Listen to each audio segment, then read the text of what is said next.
Welcome to the Fear and Greed Business News Afternoon Report for Monday, the 26th of August, 2024. I'm Sean Aylmer. Every afternoon, we've got the 5 stories that happened today that you need to know about. Story number 1, the S&P ASX 200 closed up 0.8% today. There were 8,085 points. The rise followed a strong lead-in from Wall Street over the weekend, with the telco, energy, financials and consumer discretionary indices among the best performers. Consumer staples was the worst performing sub-index. The big 4 banks all jumped sharply, so too the uranium stocks. Woodside, Fortescue, Aristocrat Leisure, REA and Wesfarmers outperformed. James Hardie jumped 5%. Underperformers included CSL, Goodman Group, Telstra, Woolies, WiseTech Global and Rio Tinto. Plenty of profit results out today. Aussie Broadband will pay its first dividend after it connected more customers to the internet, and net profit jumped by 21%, but it is cutting jobs to save money. Aussie's share of the national broadband market rose to 7.4% from 6.6% in the 12 months to the end of June, helped by its acquisition of Unity's internet's broadband subscribers. Its enterprise division, that offers services to government and big business, also made up ground. Its share price jumped 12% today. Online beauty retailer Adore Beauty swung back to profit last financial year and said sales in the first 7 weeks of the new year are up 7%.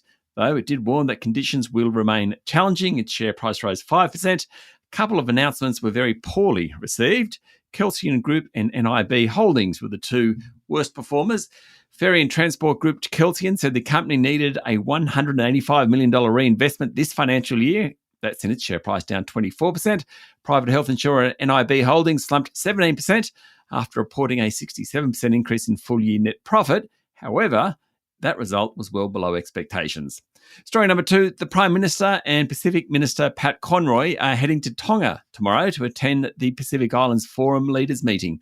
The meeting focuses on the region's collective prosperity and security. Mr Albanese said climate change remains the single greatest threat to the livelihoods, security and well-being of Pacific Island communities.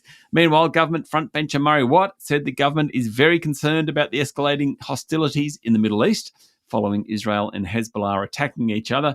Senator Watt said that the advice is Australians who are in Lebanon should get out as quickly as they can. Story number 3, Bendigo and Adelaide Bank has announced a $562 million cash profit, topping analyst expectations on the back of stabilising arrears and rising customer numbers.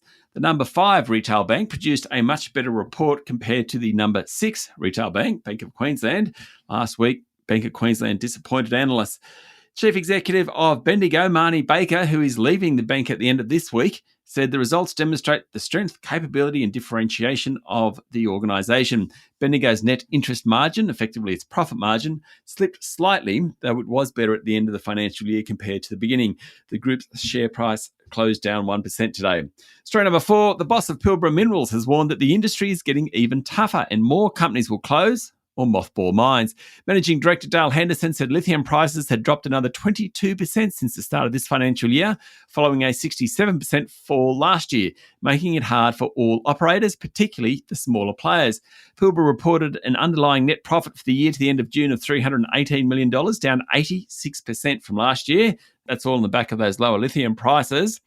Now, the result was slightly below expectations. Lithium also announced a new $1 billion debt facility, which Mr. Henderson said gave the company flexibility and balance sheet strength.